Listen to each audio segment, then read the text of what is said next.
Hi everybody, it's Sarah Cray with Let's Make Art and I teach watercolor, and today we are doing our February painting in our watercolor calendar. We haven't painted it yet, but we will, and it's going to be glorious. If you have no idea what I'm talking about, we decided to create a watercolor calendar. That's a calendar made out of watercolor paper, and every month we are painting a project so you can fill up your calendar month by month. We also decided to do the project of the month before, so you can spend the whole month with it already painted. Does that make sense? Looking at your beautiful project. Yes. Right? Yeah. So it's January. We already did January. We're doing February right now. In February, we will do March. March, we'll do April, so on and so forth. This can be a calendar for you or a wonderful gift at the end of the year or just whatever you want. That's a great thing. Sounds great. Okay. So for this project, we are going to do something like this. Okay. Love it. I'm going to adjust the composition a little bit because obviously this is more of a portrait composition and here we have a landscape composition, but that's not a huge deal. It's actually not tricky to move from one than the other. You just have to be aware of the differences, okay? So we're going to be doing this project in 6 steps. So our very first step after we sketch it is we are going to paint our sky transition. Step 2, we will paint our water transition. Step 3, we will put in some gorgeous foliage and the foliage reflection. Step 4, we will pay attention to our snow ground, add a tiny bit of color and some texture. Step 5, we will do our main tree. And step 6 are any finishing details. Excellent. Okay. All right, so let's do our oath and then we will get to sketching. So if you can raise your right hand and repeat after me. I promise to be kind to myself. I promise to be kind to myself. I promise not to compare my work. I promise not to compare my work. And I promise to have fun. I promise to have fun. Thank you very much. Okay. Also, I try to do that to my kids, and they were like, they did not understand the Elvis reference. Thank you very much. They're like, thank you. What do you mean? You're welcome, I guess. And then we were watching The Parent Trap, and she does it in there, and they're like, what is that? Okay. Kids. So we're going to sketch. So for my horizon line, which is where the sky meets the ground, I'm going to go kind of halfway. Now, there's going to be people that are like, in a landscape compositionally, you should never do something halfway exactly. That's true. But also, I do it sometimes because I'm a rebel.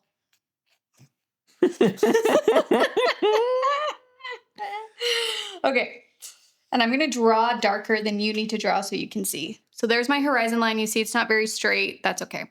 Then I'm going to paint my water. Now, when it comes to my water, I'm going to start kind of central, and this is going to be its most narrow point. So I'm working down from the horizon line, leaving a little bit of a gap. Okay, you see here's that space. Mm-hmm. Now, this is my most narrow, and then from there, I'm going to wave out. Okay. Okay? We're going to do the same thing on the other side, but it doesn't need to be the same. They don't need to be symmetrical. So this one maybe does that. Okay? Okay. Although I do think that what's really strong about this composition is that it's not like this water goes on forever. It kind of stops. So I'm going to say, okay, I kind of want the snow to come around again. So maybe over here, I'll actually do this and I'll let it go off that side. So you're telling me you can just make it up? You literally make it up, you guys. I have horizon questions. Okay. There might not be an answer, so I don't want to put you on the spot. But I saw in the Facebook group, someone had a wonky horizon that was noticeable. But I just saw you draw a wonky horizon and it looks fine. Is there a rule of thumb? Does it need to like kind of come up on both sides? How do you make your horizon look okay? Ooh. Or maybe there's no answer. I think it just depends because the reason why my wonky horizon is not a huge deal is because I'm putting a bunch of foliage. Okay. So the foliage line is going to mess up this kind of implied horizon line anyway. If you were to do a very clear, strong sky ground horizon line, then that's where a wonky horizon line can be confusing. However, I want to make it clear.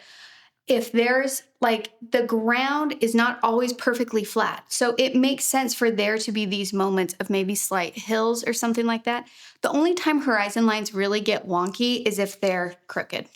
Yeah, I think that's the problem that they were having. It was like a straight line, but crooked. Yes. Okay. And then whenever that happens, because that happens to me too, whenever I notice a line is going crooked, you just straighten it out by either bringing the ground up on one side or you lean into the wonkiness and say, instead of it being just crooked this way, I'm actually going to purposely put in something funky over here, Got you you. know, that kind of thing. Because as we've learned, making a mistake is one thing, but make a mistake twice means it's on purpose. Exactly. Yeah.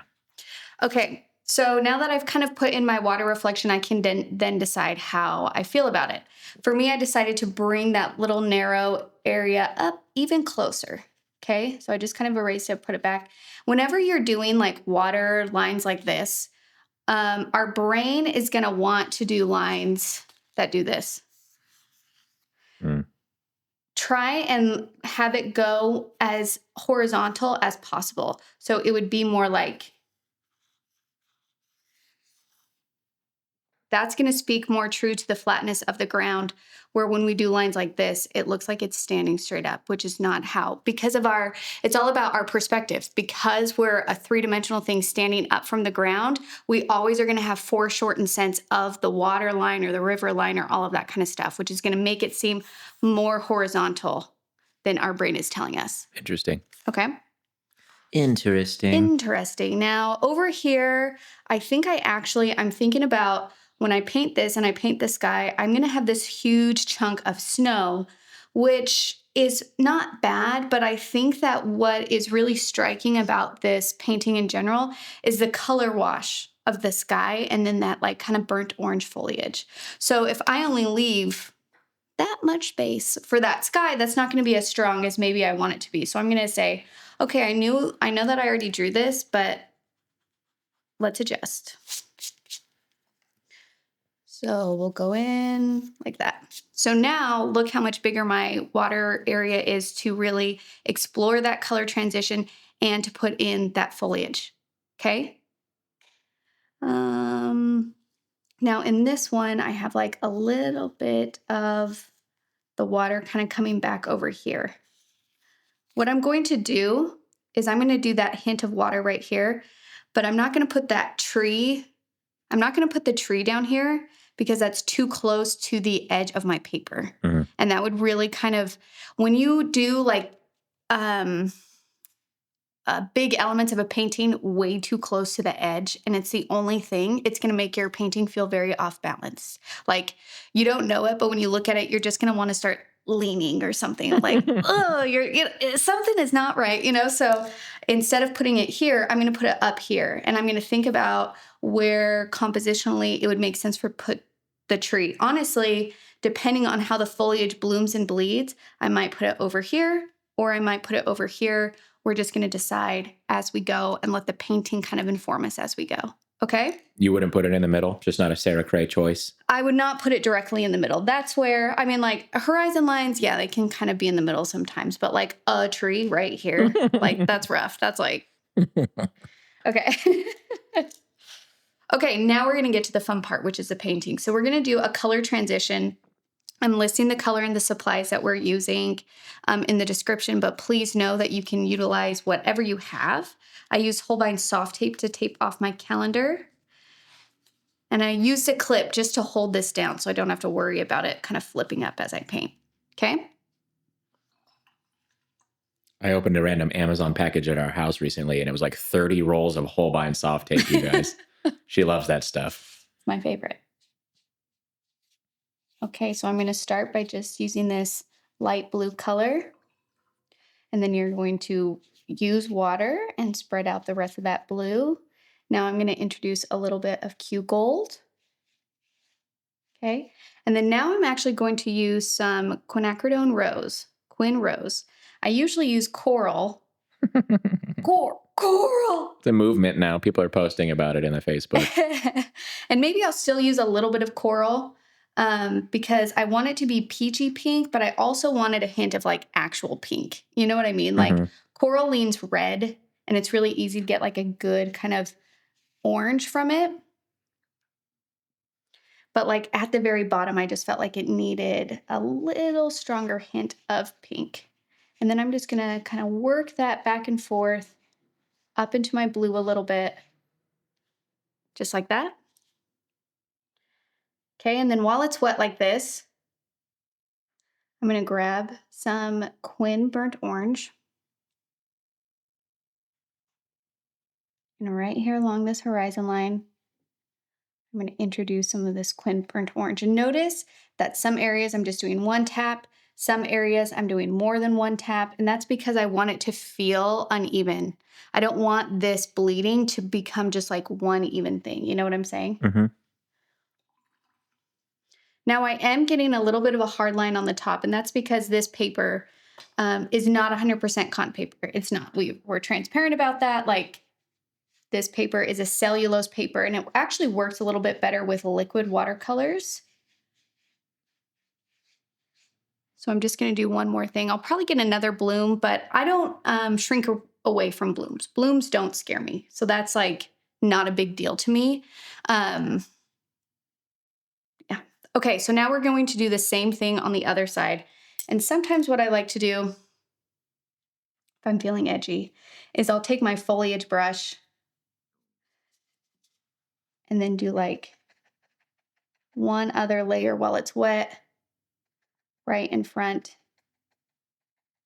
And so some of this has dried already. And so by doing another layer while some of it has already dried, we're creating a sense of depth because there's going to be different values and they're going to bleed out differently and do all of this kind of different stuff.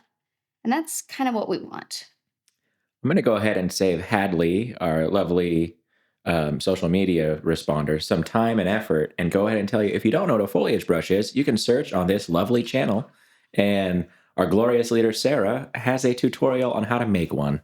Thank you. A foliage brush is something that I created. You just make it. You make it yourself, and it's fun and easy. And we have a whole video about it if you need to see how to do that. But look at that.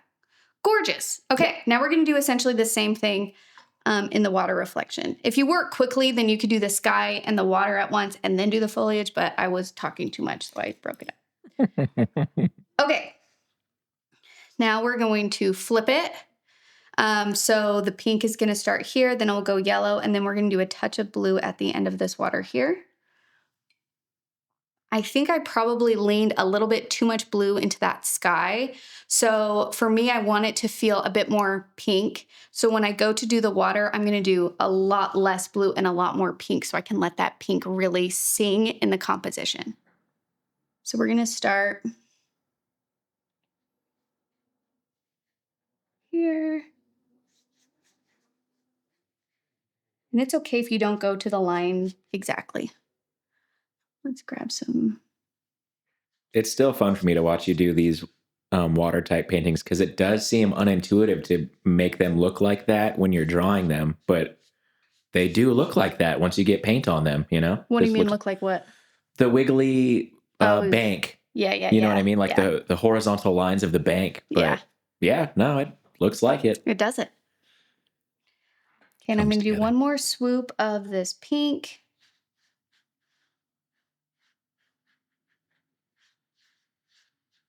And just that little touch of blue is enough, okay?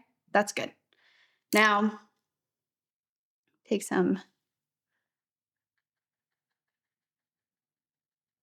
burnt orange and just kind of looking at what the foliage is doing kind of on top of it is going to help me with what I'm doing over here.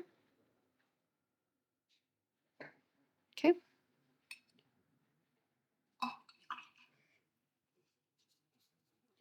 And part of me is feeling like maybe I can do one more swoop of blue, but I'm telling myself to be careful because that's when the blue overtook it last time. So I'm just going to be like, be very intentional about this blue. It's phthalo blue? Phthalo? This one is actually the King's Royal blue. It looks like I had some black there in this brush. Blues in general, I feel like, are very strong. They overtake other colors easily, you know? Mm-hmm. You guys, I have a fun fact I learned this weekend from Sarah. What? A lot of the pigments in paint are dictated and manufactured by the auto industry. Like whatever colors that cars are being painted kind of trickles down into what colors that you guys paint with at home. That's wild.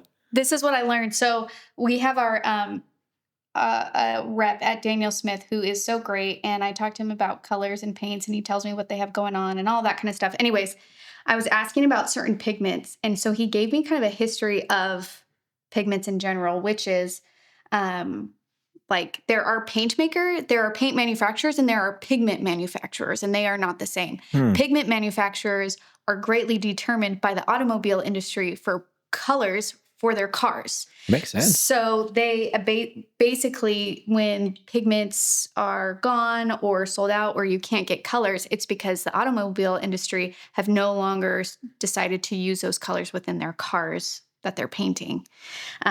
So then everybody else kind of has to adjust. Yeah, isn't that fascinating? I initially thought it was funny. I'm like, the auto industry. And then I thought, like, okay, well, they make millions of cars a year, and a car is a huge thing, like a big surface area to paint. They use lots of pigment. And I was like, well, that makes sense, actually. Yeah. You know, how many tubes are you really selling of paint? That can't really move the pigment market as opposed to like a million cars. Right.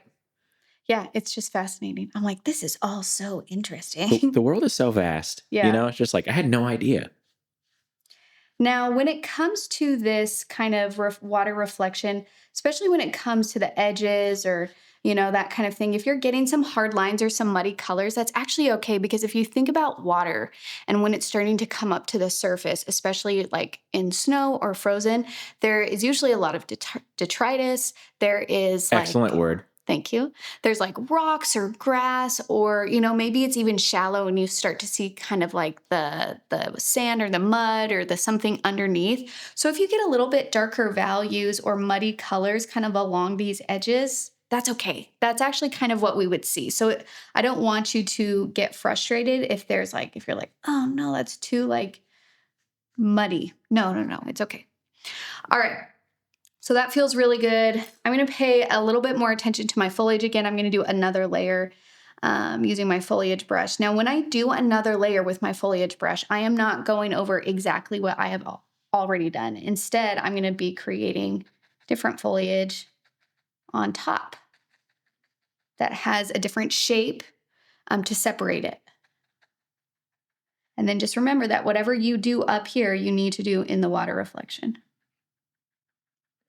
I don't know why, when I think about being a kid and like being in school, the cycle of school, like summer break and stuff, I don't recall February being winter. I always recall February being spring, but as an adult, February is the heart of winter. We also grew up in California. This is true. Missouri is drastically different. Yeah, our winter includes rain. And that was it. Occasional rain. Occasional rain. Okay, so I added just some different values and some textures, and this is where it can be really kind of fun, is you guys can mix in more of that kind of lamp black or black to get like a dark brown. And then this is where, like, using a liner brush, or if you're able to get like a really fine tip using your foliage brush, we can do maybe some like building shapes. So I always like to do, I don't know, maybe that's a pole. I don't know. Mm-hmm. And then we can do like a hint of like a little rectangle.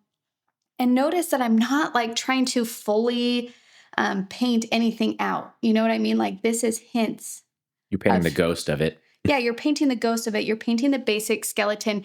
And this is where I think as beginners we get tripped up, is we'll do like solid black triangles and rectangles. But what that does is that actually flattens everything, and it makes it seem more, for lack of a better word, like childlike. What you want to do is you actually want to get a really uneven line. You want there to be gaps between these textures and marks that you're making, because it's giving the hint of the structure. And then the structure itself is going to have different values depending on the light source and the shape of it and the foliage around it and all of that kind of stuff.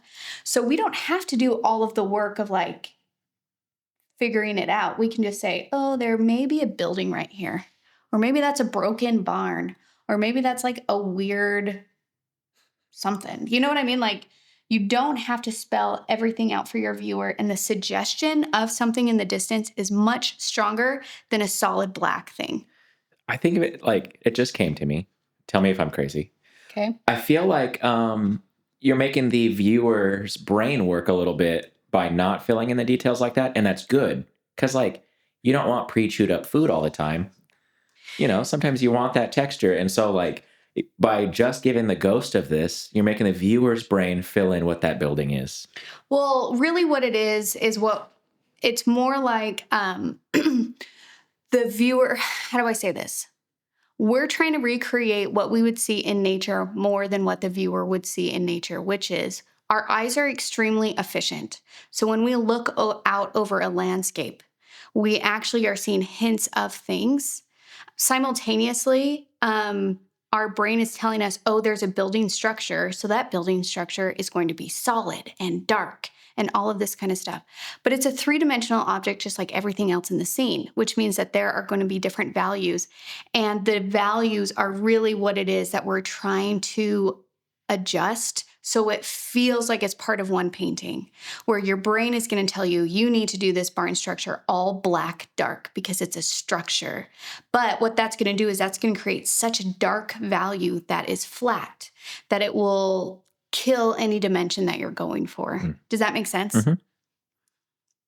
When you're driving in a car, Sarah Cray, are you just overloaded with information, or do you not pay attention to it? Are you like shading, tree line? Like, are you thinking of all that when you're just like driving in the car as an artist? As an artist, it's too, like, not always, but if I'm saying like, oh, the light is super interesting right now, how is that actually informing everything around it? And that's where I like take a moment to actually look at what I'm seeing. So I'll be like, what are the shadows doing? Where are the highlights going? What am I actually seeing in the glare of this water as opposed to like water, you know, because that's what our brain does. But when I'm just like not looking at it, then I'm just, you know, going about your day. Yeah. But it's like you like have to purposely stop to look at it, you know? Mm-hmm. I just close my eyes when I drive, so. Yeah, I know. No, it's horrifying. It's horrifying. Okay, so now I'm just trying to match some of what I started to put in here. We can put that over here. And some of these textures are like, what is this even? I don't know. Doesn't matter. Okay, now what we need to do, we're going to go to step 4. We're going to start doing some snow textures. So like along here, maybe there's like another reflection, or maybe it's grass or dirt kind of peeking through. So I'm just using some dry brush technique. And dry brush technique is when you pick up paint on a dry brush and it creates this kind of chattery, uneven line. Okay. I like that. You can do that with a foliage brush, a round, a liner, a filbert, like really any brush you can use the dry brush technique. Earlier you were talking about the edge of the water and seeing the mud. Mm-hmm. And it reminded me of being a kid. We used to go swimming at Folsom Lake in California, and sometimes the bottoms of lakes have like really gross, squishy mud. Mm-hmm. Have you ever experienced that? Mm-hmm. When I was really little, someone told me that was goose poop. Ew. And it's always stuck with me. I know it's not as an adult, but it still grosses me out. And I think of goose poop every time I go in a lake. What a horrible thing for someone to say to you. I know. That haunts you forever now. Yeah. I know. I'm 35. It's just been with me for 30 years. So do you see by doing these kind of like chattery lines, like some are thicker than others, some are a little bit darker than others. We can have some of the color peeking through. It just gives it a little bit of texture. You know? Mm-hmm. Now, this foreground snow over here, I'm going to take a tiny bit of this blue that I have, maybe mixed with a tiny bit of purple. What we don't want is we don't want it to get confused with what's happening here. So we need to go with a different hue a little bit to say this is snow and this is water reflected. So I'm going to grab some of that King's Royal Blue and a tiny bit of maybe purple, just so it's different than what's happening here. And you're just going to do the lightest value. The lightest whoosh. And then you want that to transition to like no color. So I'm just making sure that there's no more color on my brush. Ooh. And just kind of let that kind of blend out to nothing. And we're only really doing it in the foreground because we lose a lot of that information in the background. You know, it kind of just evens out. Okay, that feels good. Also, snow in real life is so reflective and bright that like it's hard to pick up details on it in general when you're looking at it, you know? Mm-hmm. It just turns to like blinding. Okay, and one other thing that we're going to do, and this really helps create dimension between our water and our snow, is I'm actually going to take a dark blue value and okay, how do I say this? So we see this water coming out at us, and there's two different kind of lines. There's some where we see the back of it, and there's some where we see the front. You see? Mm-hmm. Wherever we see the back, I'm going to do a dark edge. Like a bank. So you see how that kind of separates and creates a depth. Yeah. So anytime there's the back edge of the water, I'm going to put in that little shadow. You're okay if it's like chittery, or were you going to say that? I just cut you off. It's okay if it's chittery. Okay. And you're going to want to do it up here too. So this one, we really only see the back because it kind of goes off. Whoa. But Dang. you see how that creates that like layer between the two. And it's not necessary, but I feel like those little details kind of create, they just kind of make the painting feel a little bit more like refined. I don't know. And I decided to do a little edge here. So wherever, even like on these little parts that kind of like come out, we have to pay attention to those too. This one, it kind of just loops. I had a lot more, but my brush stroke actually just painted a big loop instead of a bunch of little ones, and I'm not mad about that. Okay. This is only tangentially related, but that paintbrush on the left, that I think it's a Polina Bright, I love the look of that thing. This? No, yeah, that one too, but the bigger one. Just, I like how they're wrapped. I like the ferrule. Was that it? This? Yes. So this is a Raphael. I love the look of those brushes. They look good. They do look good. Yeah. And this is a Quill brush here. Don't take this off when you buy Quill brushes. A lot of people do, and then it's devastating because this is an expensive brush and they ruined it. Have you done that? Is a lot of people you? No. However, I Googled it. Do I remove this? Can't be right. I think I tried and it was way too difficult. And I was just like, wait a second, maybe you're not supposed to. And that's when I Googled it. And I was like, whoa. Okay. So now what we're going to do is we're getting close here. We're going to do some details and we're going to do our trees. So for the details, I like to do a little bit of like grass or branches kind of coming out of the water. I'm using like a dark brown. Out of the goose poop, you mean? Yes, exactly that. Gross. And then I'm going to think about, okay, what's happening in my composition? Where would it feel good to put a tree?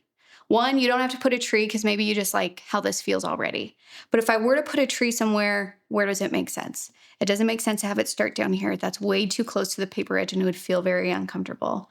I'm thinking here. Yeah.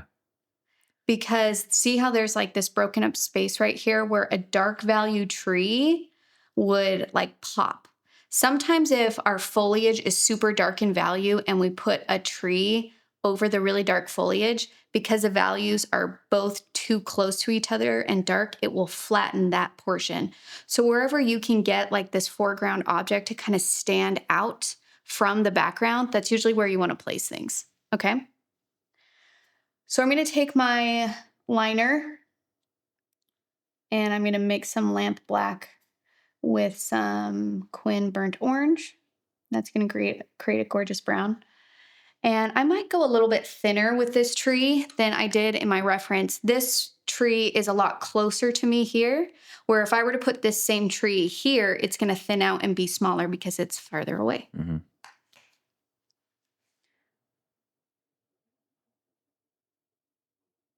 And don't be afraid of a wonky tree.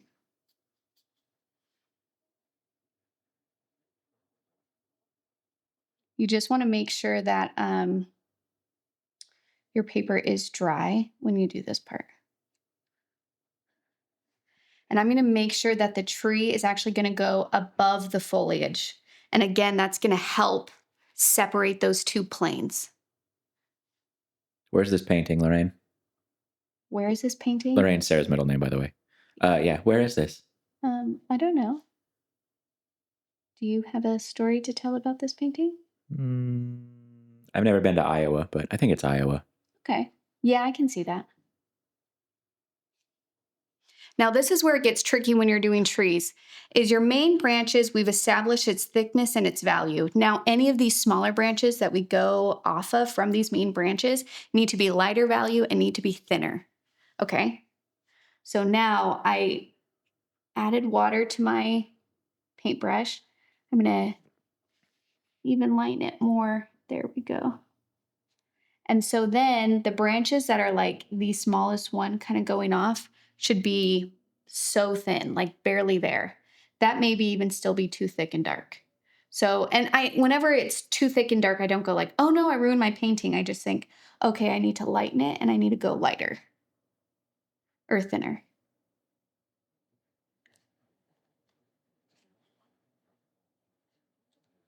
But it gets really tricky because you have to find a good balance between the value.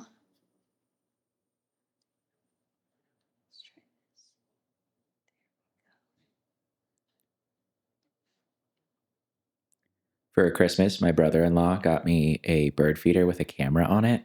It is the most fun. There's so many cute little birds. I don't know. This reminds me of birds, this painting, like just cardinals or something. But I love looking at their little faces up close. Yeah. Yeah, it is actually really cute. It will recognize individual birds and you can name them on the camera. So it'll be like, hey, Hank is here again. And I just think that's so cute. That is so cute. Did you name the one that stopped by? I haven't yet. We have a little sparrow. He's been our first visitor. House sparrow or something like that. Okay, yeah, that feels good. And it's okay. Notice too that sometimes, like when I'm trying to do these branches that are really thin lines, like sometimes my paintbrush will lift and it's actually like an uneven line or like there's spaces in between the branches. That's okay. That's not the end of the world. And going back to try and like fill in the gaps would actually create more of a distraction.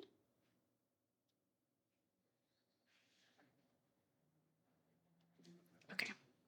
Yeah, that feels good. Now what we're going to do is we're just going to do the finishing details. We're just about done with this painting. So I'm going to put a little bit of a shadow in this tree. And you guys, you don't have to do this, but I just love shadows very much.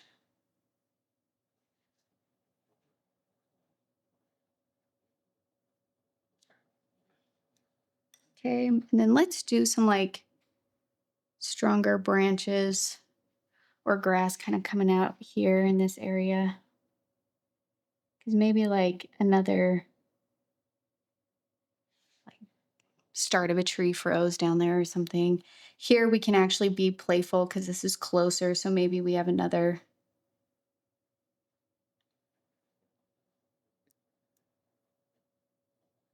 Again, you don't have to add this. If you're looking at this and you're like, I don't know about that, don't do it.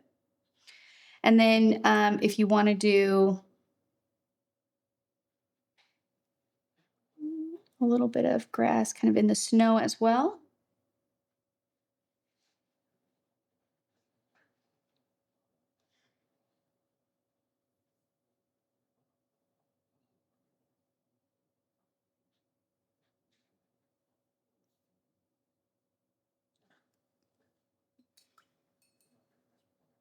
Sometimes I think these just little dash lines give so much good information and they're just simple. You know what I mean?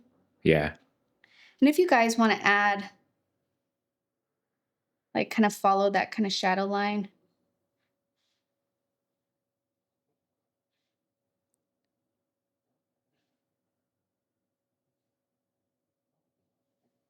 Even over here too, there'd be a little. It was funny. I was looking at I don't know if you guys remember, I did a sand dune tutorial, I think in July of last year, and I loved it. Like I just loved the shadows of it.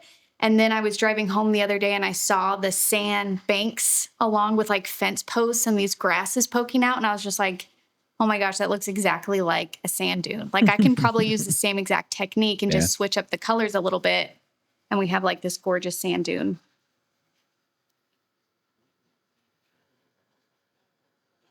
Now I'm going to let this dry and then I'm going to remove the tape. Oh. But this feels, it's funny because growing up in California, like Michael was saying, February didn't feel like heavy winter. I have learned in my 6 years of living in Missouri that the coldest part of winter is February. Yeah, usually it routinely hits -30 in Missouri in February. Yeah.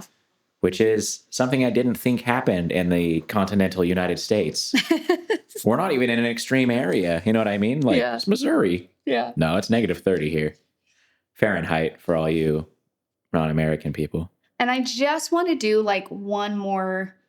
I just want it to be a little bit darker, I think. One more layer of foliage, just right here.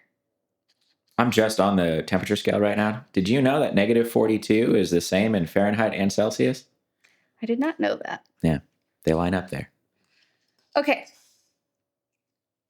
Let us gently remove the tape. Is there anything better? I don't think so. The crisp line of that tape. It's glorious. How often do you tear these now? Not very often since you've got the Holbein? Not very often. Although I will say that if there's any chance of it tearing, it's always right at the beginning. So that's why I'm like the most careful when I start to remove it. Wow. Stunning. Stunning. Okay, so this is our February calendar painting. However, I'm going to be honest, I really went back and forth on what to paint for February because February we have Valentine's Day. It's really fun to do like hearts and stuff like that. So I decided to commit to this for my calendar painting. However, if you want your February paint, I just freaked out that maybe it wasn't February I painted on. But like, if you want to do like a hearts or something, I am going to come out with like a heart related fun tutorial in February. I don't know what it is yet, but so if you want to like wait to paint this until I do that one and then you can decide, you can, but I just feel like after we painted our, January one that this one just felt nice. So let's do a recap. All right. January, Lovely. February, Nice. and then we'll do March next. Okay, thank you so much. This was fun, and I hope it was helpful for you to hear how I talk through like how I make decisions compositionally. And if you do not have one of these calendars, I think we still have a few left. There's not a ton left, but if you want to join in on the fun, please do. I've also noticed that some people have purchased multiple, which is great because then like I'll probably start painting in multiples of these as I fill this out because like this is going to be the best gift to give my mom. Oh, yeah. So I'm like, let's just start Christmas gifts now. You know what I'm saying? Yes. They're not dated, so you can give them for 2026. Or you can just enjoy it for yourself. But anyways, thank you so much for painting with me. I had a blast. We will see you guys next time. Bye.